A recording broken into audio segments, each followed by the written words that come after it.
So I think the bottom line here is that he's not involved in any sales tax investigation. He pled straight up to 2 counts of failure to file taxes.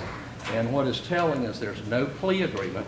If he was involved in some conspiracy that they were still investigating, there would have been a plea agreement that was provided for him to cooperate, take a polygraph, all of those things like we see in other statewide grand jury investigations. This case is simply a case of him not filing taxes for 2 years, period.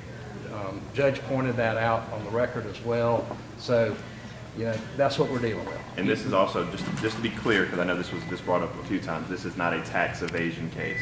This is simply a failure to file. In South Carolina, tax evasion is a felony.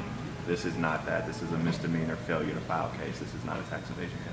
Are the federal people interested? Did he file federal income taxes for those years? His taxes up to this point are squared away.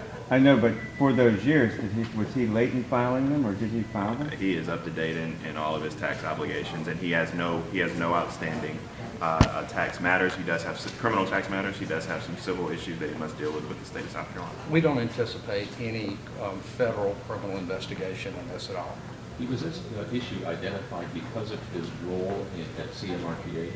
I think it was identified because they were looking into everybody in the political arena around the penny sales tax. He was on city council. They did a search of his name, and it popped up that he hadn't filed for 2 years. I think that's how this thing came about. It started as a civil audit. After that civil audit, it was transferred to the criminal division.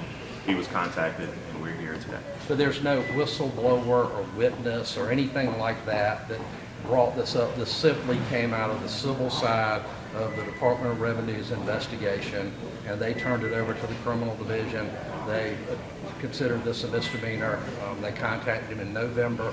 So he didn't quit his job or not run for re-election as a result of this. He didn't find out about this until November. That's when he was first approached. So, you know, that's what this is all about. It's not any huge conspiracy here. You're not going to see his name again come up in any other investigation. In my opinion, this sort of ends it for him. So there's no possibility of a federal tax case made? Jack, in my opinion, as a former federal prosecutor, the amount of money involved here doesn't meet the federal jurisdiction.